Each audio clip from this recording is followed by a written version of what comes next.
부활하신 주님의 능력이 우리 성도님들 위에, 가정 위에, 기업 위에 충만하시기를 기원합니다. 우리 좌우로 보시면서 주님 부활하셨습니다. 인사 한번 나누시겠습니다.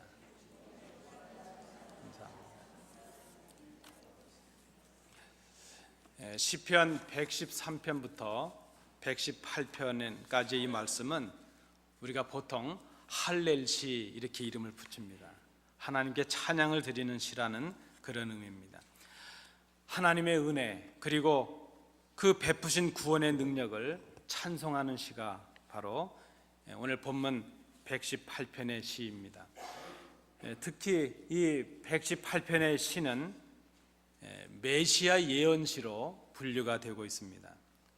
메시아께서 이 땅에 오셔서 고통받으시고 십자가에 죽으신 후에 부활하셔서 영광으로 올려지실 것을 예언한 시가 바로 오늘 시편 118편의 시입니다. 오늘 본문에 보시면 시인은 이 시를 노래함으로 인해서 구원을 베푸시는 하나님의 인자하심 그리고 그 구원의 약속을 성취하시기 위해서 이 땅에 오신 메시아를 찬양합니다. 여러분, 가장 성숙한 감사가 무엇일까요? 가장 성숙한 감사, 그것은 감사의 조건을 베푸신 그분의 이름을 찬양하는 것이라 말할 수 있습니다. 그리고 우리가 감사를 해야 된다면 그 감사해야 될 가장 큰 이유도 무엇인가 하면 우리를 사망에서 생명으로 이끄실 그 메시아를 보내주심에 대한 감사라 말할 수 있습니다. 우리 장로님 기도도 하셨지만 이 땅에는 우리 인간의 힘으로 감당할 수 없는 많은 권세들이 있습니다. 우리의 힘으로 이길 수 없는 그런 힘들이 있다는 것입니다. 이 땅의 가장 강력한 권세는 무엇일까? 저는 그렇게 명예를 많이 가져보진 못했지만 명예의 권세도 대단하다 생각이 됩니다. 저는 돈도 많이 가져보지 못했지만 돈의 권세도 대단하구나 하는 생각을 해봅니다. 그러나 그 어떤 권세도 그 어떤 능력도 힘도 감당할 수 없는 것이 있는데 그것이 바로 죽음의 권세라 하는 것입니다. 아무리 많이 가졌다는 사람들도 아무리 많이 배웠다는 사람들도 피할 수 없고 감당할 수 없는 그런 권세가 있는데 그것이 바로 죽음의 권세라 하는 것입니다. 여러분께서도 다 경험이 있으셨지만 몇 해 전에 우리는 그 일본을 비롯한 태평양 그 연안 지역들을 강타했던 휩쓸었던 쓰나미라는 것을 기억하고 있습니다. 화면으로 보면 순식간에 그저 산더미 같은 바닷물이 휩쓸고 지나가면서 모든 것을 다 삼켜버립니다. 지진이 일어났습니다. 그 지진으로 한순간에 모든 것들이 다 폐허가 되고 말았습니다. 그런데 우리가 좀 잘 생각해 보면 그렇게 쓰나미의 위력이 엄청나고 지진의 위력이 대단한 것 같지만 정말 우리가 두려워하는 것은 무엇인가 하면 쓰나미 자체가 아니고 지진 자체가 아닙니다. 그 쓰나미 때문에 지진 때문에 죽을 수도 있다는 것, 죽게 된다는 것, 그것이 두렵고 무서운 것이라 생각이 됩니다.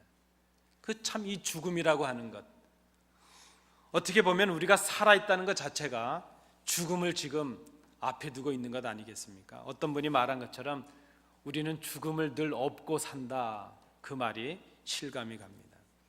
그런데 여러분, 우리를 정말 더 두렵게 하는 것은 무엇인가 하면 그 우리가 공포스러워하고 두려워하는 그 죽음의 문제를 우리 스스로 해결할 수 없다는 것, 우리가 그런 연약한 존재라는 것, 그것이 정말 두려운 일이구나 생각해 봅니다.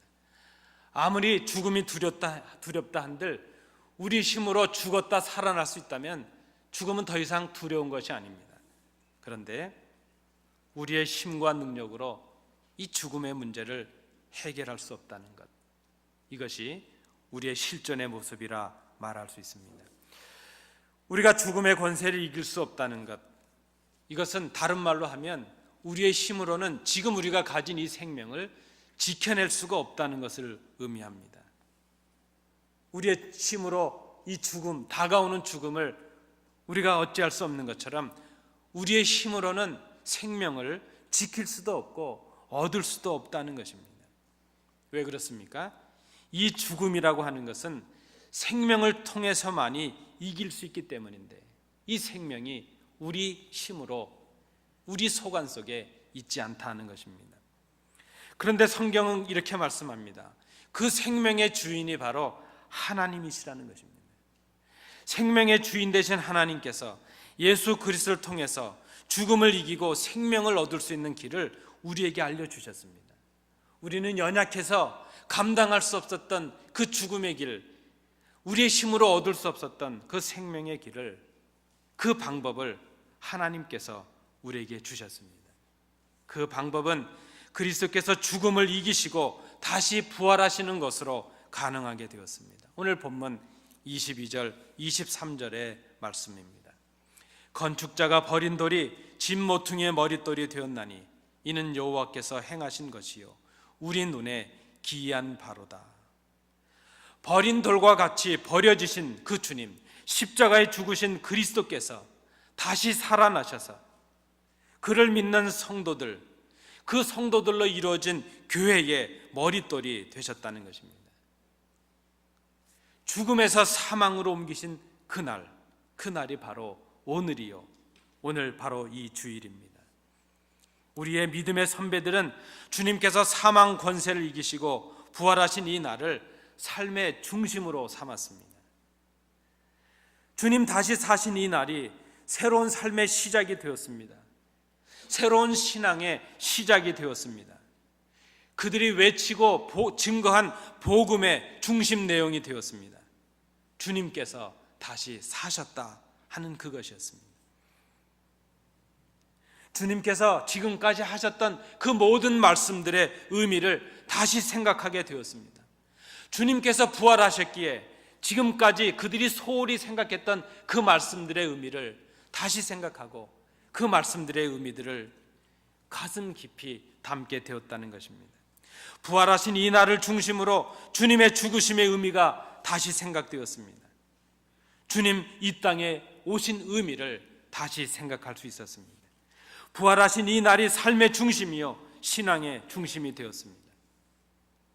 이 날은, 주님께서 부활하신 이 날은 모든 것을 새롭게 시작한 바로 그 날이 되었습니다. 주님께서 부활하신 이 날, 우리 믿음의 선배들은 함께 모여서 하나님의 이름을 찬양하며 예배했습니다. 생명의 역사를 이루신 그 주님을 찬양하고 감격하며 감사했습니다.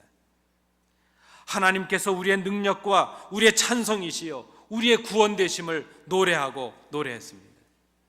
죽음의 권세에서, 사망의 권세 아래서 신음하며 고통하던 우리에게 다시 기쁨의 소식, 기쁨의 소리가 가득하게 하셨음을 인하여 감격하며 찬송했다는 것입니다. 구원해 주신 그 은혜로 감격했습니다. 슬픔의 탄식이 변하여 찬송이 되게 하신 하나님 앞에 감격하며 하나님 앞에 감사할 수 있었습니다. 이날 주님께서 우리에게 새로 허락하신 이 주일, 이 날에 우리가 할 일은 그저 하나님께 감사하고 하나님의 이름을 찬송하는 날이었다는 것입니다. 그 날이 바로 주님 부활하신 그 날, 바로 오늘 우리가 예배하는 이 주일 아침입니다. 그래서 여러분, 이 날은 단순한 휴일이 아닙니다. 쉬는 날이기에 모여서 예배하는 날이 아니라 주님께서 주인은 되신 날이요, 사망의 권세를 깨뜨리시고 우리에게 생명을 주신 날, 주님의 날이기에 우리가 이 날을 기념하며 예배합니다. 예배할 때마다 우리에게 새로운 삶을 주시고 예배할 때마다 우리에게 새로운 신앙을 주십니다. 그래서 우리가 모이는 이 날, 이 주일 날마다 우리는 새로움을 경험하고 새로운 은혜를 누리게 된다 하는 것입니다. 오늘 본문 14절에 이렇게 말씀합니다. 여호와는 나의 능력과 찬성이시요 또 나의 구원이 되셨도다. 여러분, 우리가 찬송할 수 있다는 것, 이것이 하나님의 은혜입니다. 비록 고통과 아픔 속에 있을지라도, 여전히 슬픔은 우리 가운데 있고 죽음의 그림자는 우리 가운데 있을지라도, 우리가 삶의 무게로 시련과 고통 속에 있을지라도 주님의 부활의 날을 기념하며 그 약속을 의지하고 주님께 모여서 찬송할 수 있다는 것, 예배할 수 있다는 것, 주의 말씀을 읽고 나눌 수 있다는 것, 이것이 우리에게 은혜로 주어지는 하나님의 선물임을 우리가 기억해야 될 것입니다. 그래서 여러분, 찬송은 억지로 하는 것이 아닙니다. 우리의 찬송이 깊어지면 깊어질수록 우리에게 베푸신 은혜에 대한 감격이 깊어지고 있음을 드러내는 것이라 말할 수 있습니다. 죽음에서 구원의 은혜를 경험한 성도들이 하나님께 드리는 감격이 바로 오늘 드리는 이 예배요, 우리가 드리는 찬양이요 찬송입니다. 새 생명을 얻은 자의 기쁨이 바로 오늘 표현되는 예배요 찬양이라 하는 것입니다. 이 기쁨이 크면 클수록, 이 감격이 깊으면 깊을수록 우리의 찬양은 더욱더 깊어지고 더욱더 높아지고 우리의 기쁨은 더욱더 크게 될 것입니다. 우리를 사망에서 생명으로 옮기신 하나님을 찬양하는 성도들 되시기 바랍니다. 우리를 위하여 십자가에 죽으셨다가 다시 사신 그리스도를 찬양하는 성도들 되시기 바랍니다. 찬양은 가장 성숙한 감사요, 가장 고귀한 기쁨의 응답인 것을 우리가 생각해야 될 것입니다. 주님께서 부활하셨습니다. 주님께서 다시 사셨습니다. 주님께서 다시 사심으로 죽은 우리들에게 새 생명을 허락해 주셨습니다. 주님이 부활하심에 대한 가장 분명하고 가장 확실한 우리의 신앙의 표현이 오늘 찬양대와 함께 드리는 우리의 찬양이 될 것입니다. 이 날은 주의 정하신 것이라 이 날에 우리가 즐거워하고 기뻐하리로다. 여러분, 죽을 자가 다시 살게 되었다면 이 기쁨에 비할 것이 있겠습니까? 죽은 사람이 다시 살아온다면, 죽은 내 아들이 내 딸이, 이미 돌아간 우리의 형제가, 우리의 부모가 다시 살아온다면 이에 비할 수 있는 기쁨과 감격이 있겠습니까? 불치의 병에 걸린 사람이 살 길이 생겼다는 소식을 듣는다면 그에게 남는 것이 기쁨밖에 더 있겠습니까? 그리고 그 죽음의 권세를 이기고 살게 하신 분께 대한 감사와 감격이 그에게 그쳐질까 하는 것을 생각해 봅니다. 여러분, 이미 우리가 받은 이 새 생명에 대한 소망, 우리를 살게 해주신 그 주님의 생명 주심에 대해서 우리가 얼마나 많은 감사와 감격과 찬송을 가지고 살아가고 있는가, 우리를 돌아봐야 될 것입니다. 우리가 주일마다 주의 전에 오를 때마다 주님의 전에 올라서 드리는 이 예배는 그래서 기쁨이 되고 감사의 응답이 되어야 될 것입니다. 주님의 부활하심으로 우리는 다시 살게 되었습니다. 주님께서 사신 것이 사실인 것처럼 우리가 다시 사는 것이 사실이요 진리입니다. 우리는 이것을 믿습니다. 이 부활신앙은 그 누구도 경험할 수 없는 기쁨과 감격을 우리에게 주는 것입니다. 이 기쁨 때문에 오늘 우리는 우리가 당하는 역경과 우리의 시련과 우리의 눈물도 이길 수가 있습니다. 이 기쁨은 오늘 우리를 인내하게 하면서 다시 오실 주님을 기다리는 소망으로 우리를 인도해 주는 것입니다. 여러분, 오늘은 주님께서 부활하신 날입니다. 우리가 매주마다 예배하는 이 주일은 주님께서 부활하신 날을 기념하고 축하하는 날입니다. 우리가 예배하는 주일, 이 날은 그래서 즐겁고 기쁜 날입니다. 우리의 삶의 형편을 넘어서서 내가 어떤 삶의 형편 속에 있든지, 내가 지금 어떤 시련과 고통 속에 있든지, 이 날은 주님 때문에 기쁜 날이요 즐거운 날입니다. 우리의 기쁨과 감사를 찬양으로 고백하는 이 날이 될 수 있기를 바랍니다. 오늘 우리는 찬양대 선봉을 이제 앞세워서 하나님을 찬양하게 될 것입니다. 그저 찬양대 찬양을 구경하시는 이 시간이 되지 않기를 원합니다. 찬양대가 대표해서 드리는 그 찬양을 통해서 진심으로 우리에게 부활의 능력, 그 생명을 허락해 주신 주님 앞에 기쁨으로, 찬양으로 감사를 고백하는 우리 성도들 되실 수 있기를 간절히 원합니다.